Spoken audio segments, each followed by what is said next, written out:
Recentemente, um acontecimento aqui no Rio de Janeiro chamou a atenção novamente para a questão da energia nuclear. O descuido na manipulação de material radioativo no Instituto de Engenharia Nuclear, na Ilha do Fundão, atraiu uma atenção geral do Brasil para as dificuldades do trato com a energia nuclear, ao ponto de se ter voltado a falar do famoso acidente de Goiânia. E, em cima disso, nós resolvemos fazer uma discussão, afinal de contas, se é tão perigoso energia nuclear, mas, ao mesmo tempo, que tão perigosa é essa energia nuclear, ela pode ser tão importante no tratamento de determinadas doenças, como definir esses limites.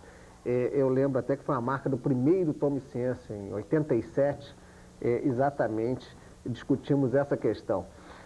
Vamos retomá-la aqui com a presença do Daniel Tabac, que é do Hospital Nacional do Câncer, trabalha com essas aplicações e foi, inclusive, durante algum tempo, trabalhou com o Robert Gaylor também nos Estados Unidos, que foi uma das pessoas que voltou à baila na questão de Goiânia com um remédio que estaria sendo utilizado e que não tinha sido autorizado nos Estados Unidos. Nós vamos tratar desse tema já já.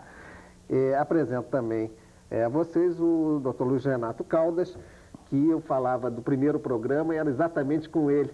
Na época já, o professor Luiz Renato Caldas nos tentava esclarecer. O professor é do Instituto de Biofísica da UFRJ e foi da Comissão Nacional de Energia Nuclear e do Conselho Superior de Política Nuclear. E é exatamente por aí que eu começaria. Há uma preocupação muito grande com os riscos da energia nuclear, a questão até da proteção em Angra, quer dizer, toda uma preocupação. Vamos de cara esclarecer o que a energia nuclear faz com o indivíduo na base do descontrole, né? Essa energia nuclear pode ser tão perigosa como essa moça que, por um descuido, ela poderia até sofrer um risco de vida? Não, a energia nuclear, é claro que ela pode ser perigosa, basta dizer, basta a gente olhar para o passado e ver que a devastação que os pioneiros da radioatividade e dos raios-x sofreram no princípio. Você tem uma ideia, Marie Curie morreu de leucemia radioprovocada. Irene Curie, sua filha, todas duas prêmio Nobel, morreu de leucemia radioprovocada, porque manipulavam sem cuidado maior radiações, rádio, sobretudo, que é terrível. Agora, a quantidade de médicos pioneiros da radiologia que morreram de câncer radioprovocado foi enorme. Agora, essa situação começou a mudar a partir de 1928. Em 1928 foi criado um organismo que se chama International Commission on Radiation Protection, o famoso ICRP. É uma comissão que data dessa época e vem estipulando as normas de radioproteção, de proteção contra a radiação a todos aqueles que trabalham com radiação ionizante. Esse organismo desempenhou e desempenha até hoje um trabalho fundamental. Basta dizer que entre 1920 e 1940, a morte dos médicos que trabalhavam com radiação por leucemia era 10 vezes maior do que os médicos normais. E foi graças a essas normas de proteção que hoje não há diferença mais nenhuma. Para tentar esclarecer exatamente como funciona, quer dizer, por que no caso o pessoal do raio-x automaticamente pega uma leucemia? Quer dizer, como é que se cria o câncer a partir de um descontrole na proximidade com a energia nuclear? Bom, isso aí, a cancerogênese provocada por radiação, ou qualquer que ela seja, ainda é um mistério, né? Eu não posso dizer a você como é que se faz isso. Tem a opção de hipótese de mutação somática, inter-relação com vírus, com oncogenes, enfim. É um processo tão complexo que até hoje não se sabe exatamente o que acontece. Porque é um período de latência muito grande. Há muitas coisas do campo biológico que ocorrem com o tempo, né? Até que a célula cancerosa apareça. Talvez se a gente tivesse... É muito complexo. Talvez não é no âmbito de um programa desse se a gente tivesse a noção exata do processo, ou seja, por até aquele envolvimento da pesquisa, se a gente conseguisse provocar, certamente a gente teria conseguido curar o câncer. Não, se provoca com radiação, isso em animais, no homem, isso já está mais do que provado. Mas o mecanismo de radiocancerogênese é muito complicado, porque ele envolve a síntese ribonucleico, DNA, a matriz genética da célula, uma série de genes que são DNA, que estão lá dentro, que funcionam ou deixam de funcionar, a interação disso com o meio ambiente, os produtos químicos, radiação, enfim. Vamos uma pedir série já, de coisas, né? A interferência do nosso Daniel aqui nessa questão também, até porque é a especialidade dele, né? Essa questão, o que é que vocês já conseguiram, os oncologistas já conseguiram se aproximar dessa difícil tarefa de conseguir explicar a origem? Eu acho que talvez o principal fenômeno, como o professor demonstrou, é exatamente essa grande sensibilidade da célula normal, mesmo da célula normal, à exposição à radiação. Quer dizer, o processo de divisão celular é um processo muito delicado.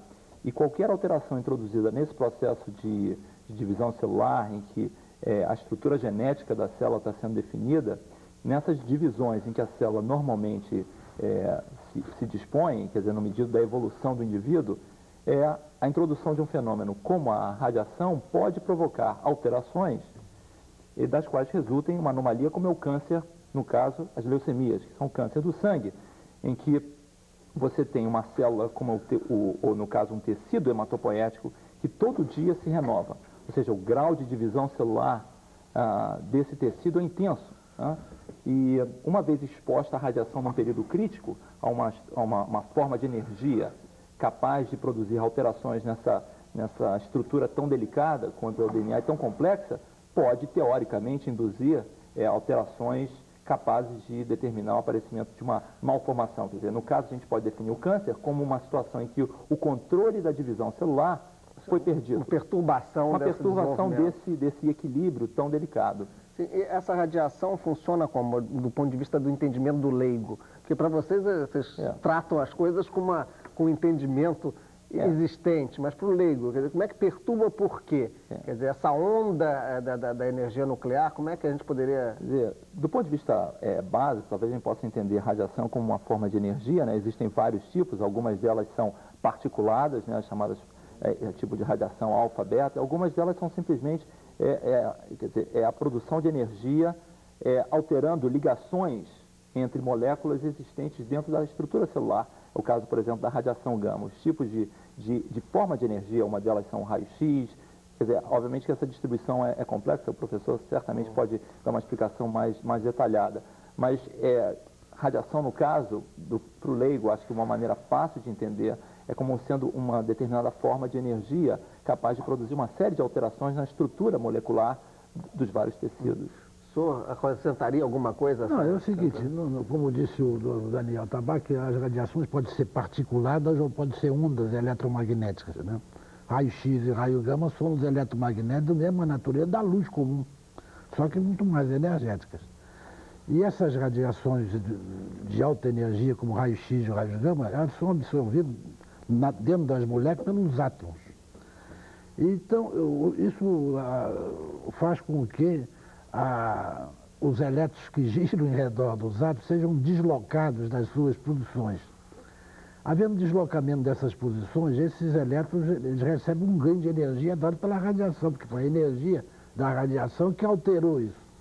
Então, essas moléculas alteradas, porque os seus átomos foram alterados, começam a ter propriedades novas que não existiam antigamente. Então, começam a reagir umas com as outras. E dá produtos de reação que não existiam. A maioria desses produtos são danosos, porque rompem o equilíbrio celular.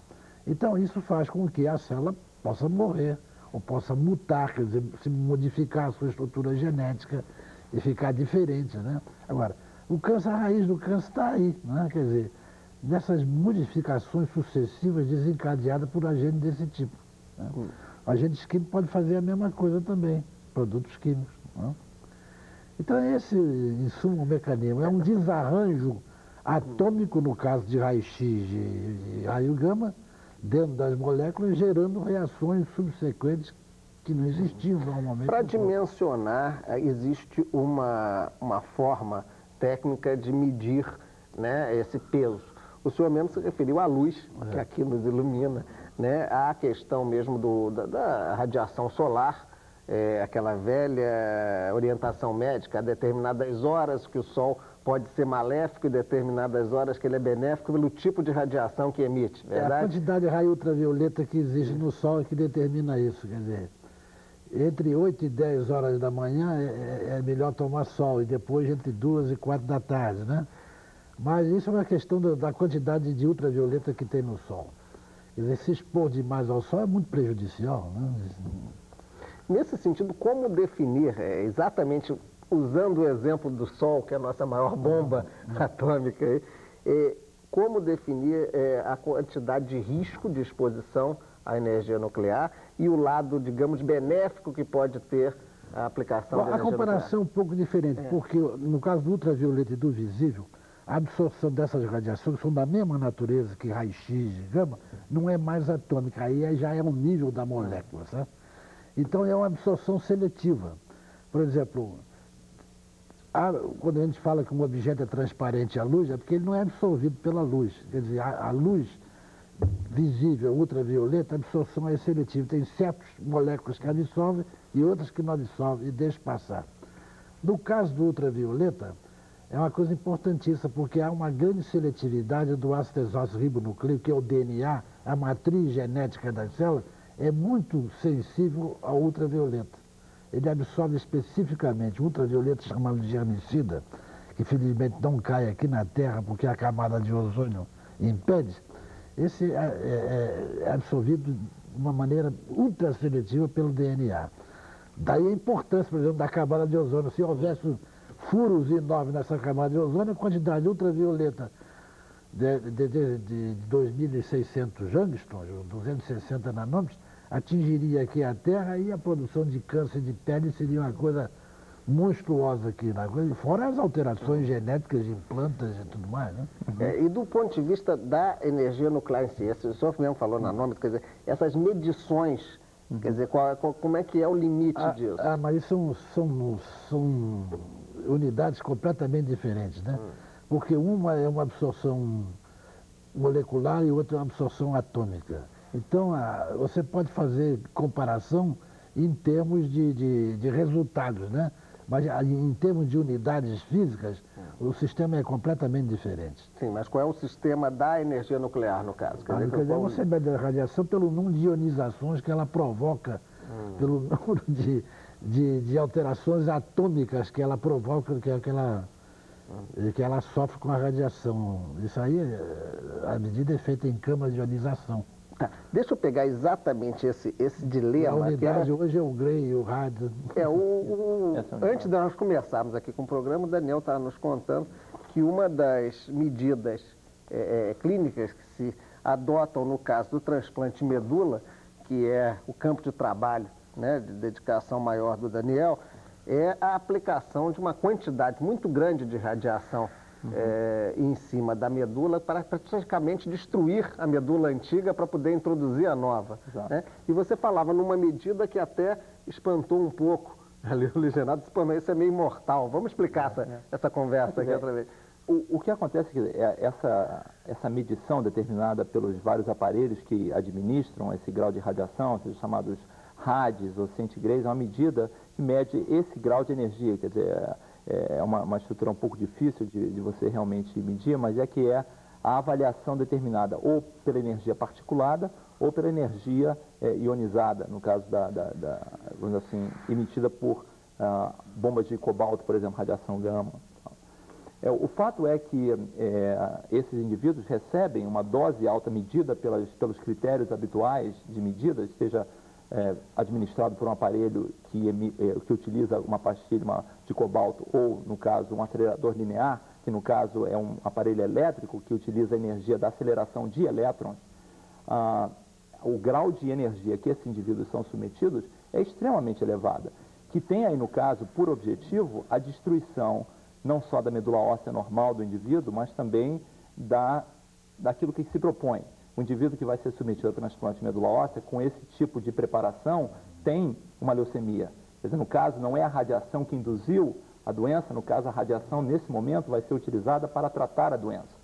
E, para isso, são utilizadas doses muito altas de radiação, se a gente quisesse estabelecer uma comparação, superiores, inclusive, àquela que foram utilizadas, aquelas que acidentalmente foram submetidos os indivíduos que sofreram os acidentes, seja em Chernobyl e mesmo aqui em Goiânia, num intervalo bastante curto, no sentido de intensamente você destruir aquele tecido anormal e permitir... tecido que está causando a leucemia. Está causando a leucemia, permitir a destruição desse tecido para que posteriormente, então, a fábrica do sangue, a medula óssea, seja substituída pela medula óssea do indivíduo normal. Essa é uma das formas de utilização benéfica da radiação, existem muitas outras. Tá, você destrói aquela medula para que a nova possa ter, digamos, o seu campo de ação limpo. Que possa se instalar, exatamente. Possa se instalar sem mais nenhum defeito anterior, da medula anterior. Exato, com a destruição daquilo que era normal. Quer dizer, que aquilo que era normal, a princípio, não pertence ao indivíduo. Ela surgiu decorrente de alguma razão, que nós não sabemos qual, mas estava lá, ocupando espaço e prejudicando o desenvolvimento normal da medula. Aí que está a questão do controlado e descontrolado, professor Luiz Renato. Essa dose é uma dose que o senhor espantou-se realmente? Não, eu não imaginava que a dose era tão alta. Eu estava pensando em termos de 400 a 600 rádios. Quando ele me falou 1.200, eu já achei bastante alta. Até 1.400, às vezes. Alguns protocolos chegam até 1.400, quer dizer, é uma dose realmente bastante alta. Estudada no corpo inteiro, né? Sim. Porque tratamentos de radioterapia segmentados em parte do corpo, você pode irradiar com mais de 100 mil rádios pessoas. Eu mesmo já irradiei doença de Hodgkin durante 9 meses de tratamento com mais de 100 mil rádios. Então aí vivos e curados. Porque há um controle específico da área de localização. A área de localização é uma coisa muito diferente. Você dá 1.000 rádios no corpo inteiro e dá 1.000 rádios em um quadradinho de 10 por 10 centímetros. E obviamente também durante o período a ser administrado, né? Essa dose mais alta em doença de Hodgkin é dada lentamente. Isso aí são as técnicas de radioterapia, né? Que começaram a ser estudadas desde a descoberta do raio-x e da radioatividade em 1895 e 1896. Essas técnicas de radioterapia, elas foram definidas em grande parte na França. No Instituto do Rádio e na Fundação Curie. Eu posso resumir para você como é que nasceu isso. Logo depois da descoberta do raio-x e da radioatividade, países como a Suíça, a Alemanha, Suécia, Inglaterra e França se meteram logo a trabalhar com radiação. Mas a França tinha uma responsabilidade, porque a radioatividade natural foi descoberta pelo Becquerel na França e a radioatividade artificial foi descoberta na França pela filha da Madame Curie, o marido dela, Frédéric Joliot, e o rádio foi descoberto pela Madame Curie em 1898. É a única mulher, a única pessoa que tirou 2 prêmios Nobel, um de física e outro de química. Então a tradição francesa é muito grande nisso. Em 1909, o governo, a Universidade de Paris, resolveu dar à Madame Curie um instituto para ela trabalhar o rádio.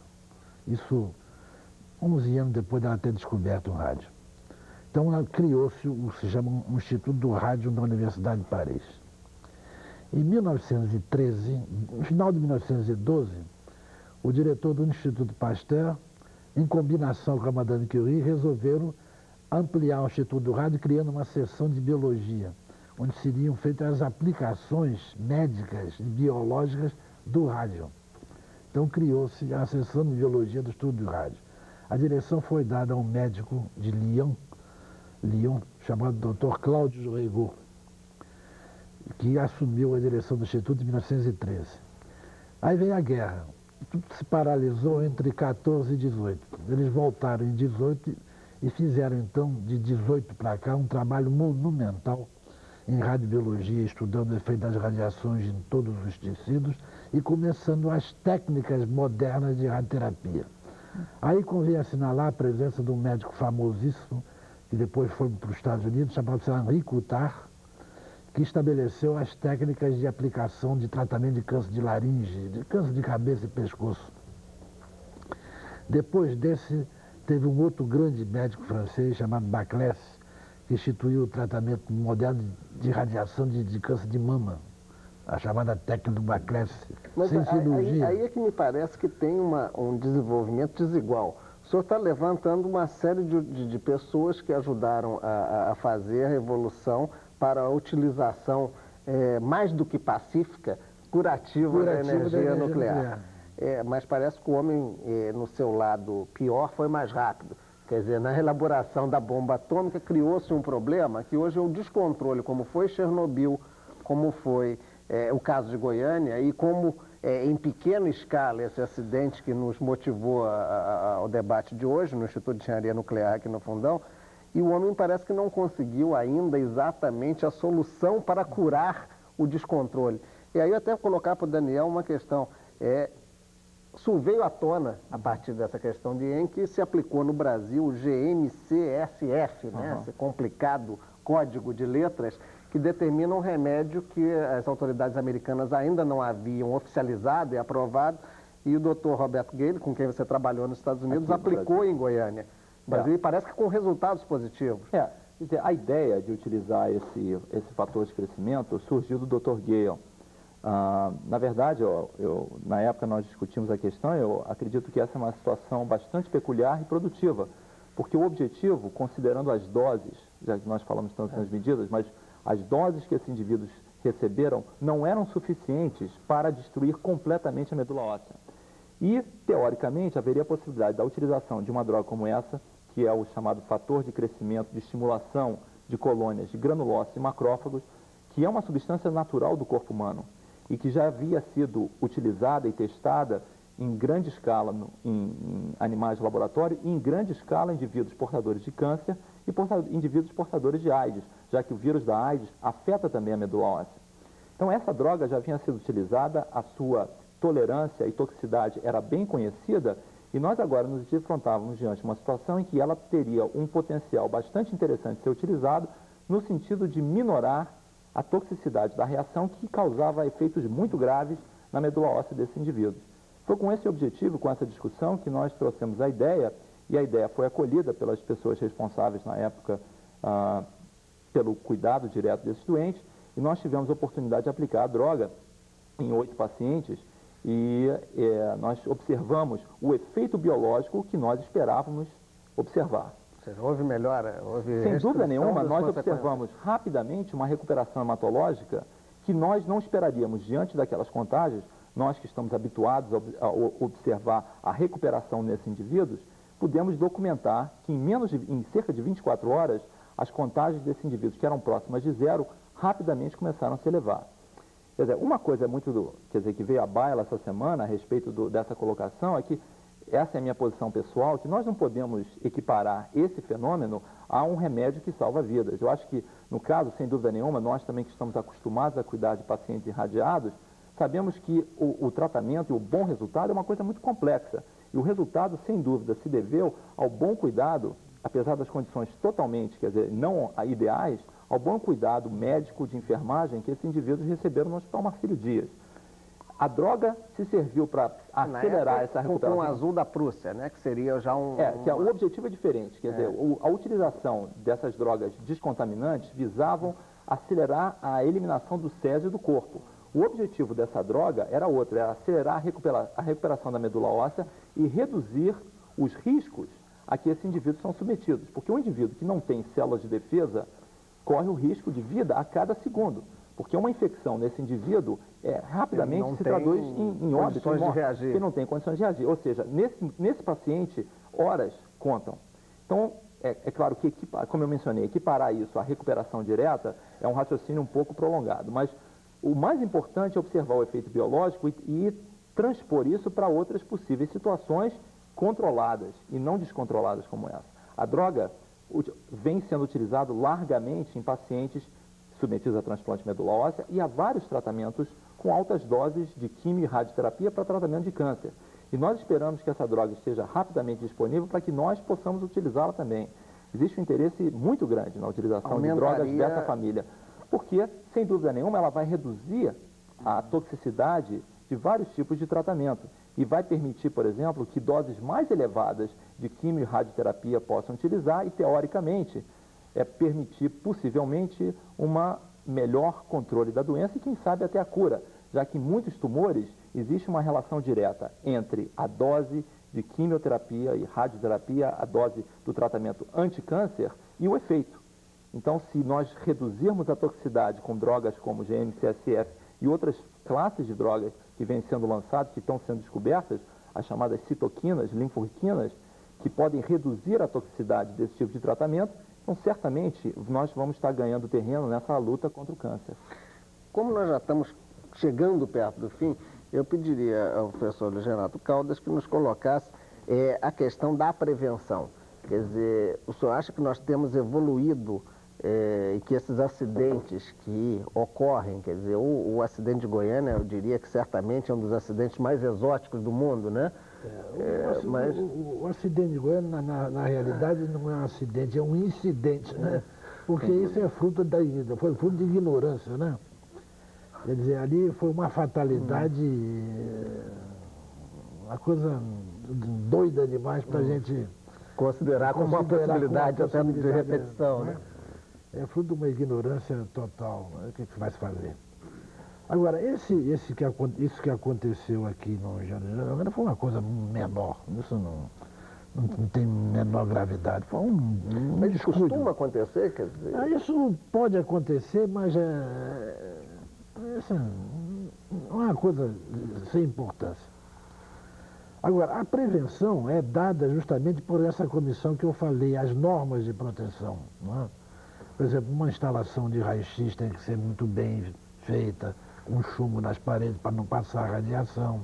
Os médicos têm que trabalhar com raio-x com precaução, se afastando na hora de ligar a máquina, etc. Então, se se obedecer essas normas e as doses recomendadas de tolerância máxima, a gente pode trabalhar com energia nuclear muito bem. Está compreendendo? Muito bem. Agora, é preciso que haja uma fiscalização permanente, né? Então, aqui no Brasil, essa fiscalização é da Comissão Nacional de Energia Nuclear. Então, é preciso que a comissão esteja aparelhada para fiscalizar isso, né? Se ela estiver bem aparelhada para fiscalizar e impor as normas de segurança, pode-se trabalhar perfeitamente em energia nuclear. E os acidentes que ocorrem, acidente ocorre em qualquer lugar do mundo, com qualquer atividade que você faça, né? Seja trabalhando com petróleo, seja trabalhando com qualquer coisa. Mas se nós já tivermos as normas de segurança, eu estou convencido, e aliás não só toda a comunidade científica, que se pode trabalhar muito bem com radiação. Bem, para esclarecimento do nosso público, nós convidamos representantes da Comissão Nacional de Energia Nuclear, do Instituto de Engenharia Nuclear, e que à última hora acharam por bem não comparecer. Daí até nós que costumamos ter um programa com 4 pessoas, estarmos aqui com 2 pessoas, que fique bem claro isso, que essa foi a nossa intenção. Para tentar então finalizar mesmo, Daniel, você poderia só alinhar essa perspectiva de futuro, como você colocou, das drogas, da utilização da energia nuclear com sentido benéfico. Você acha que vai avançar bastante? Eu não tenho dúvida disso. Eu acho que nós dependemos de muitas dessas formas de energia para o controle de uma série de problemas. Nós sabemos que existem mecanismos pelo qual o organismo pode se proteger contra a radiação, existem mecanismos naturais de reparação ao dano da irradiação. E muitos desses mecanismos começam agora a ser melhor definidos. Nessa classe de drogas, nessa família de drogas, uma dessas substâncias naturais produzidas pelo corpo é a chamada interleucina 1, e já identificado em animais de laboratório que animais em uso dessa droga, os efeitos tóxicos da radiação não são tão danosos. Então, eu acho que o caminho está aberto, aí no caso, para que nós possamos ter um uso cada vez mais racional da energia nuclear e que, sem dúvida nenhuma, ela permitiu um avanço muito grande e permitiu a cura real de vários tipos de câncer que há algumas décadas eram consideradas doenças incuráveis. Bem, esperamos que a gente tenha conseguido esclarecer a questão da utilização da energia nuclear, quer dizer, os riscos que ela traz para o organismo e os benefícios que ela pode trazer para os organismos debilitados por doenças, como foi esse caso tão bem explicitado aqui pelo Daniel a respeito do câncer. Eu agradeço a atenção de vocês, deixo à disposição a caixa postal 3916 para qualquer sugestão ou crítica e até a semana que vem.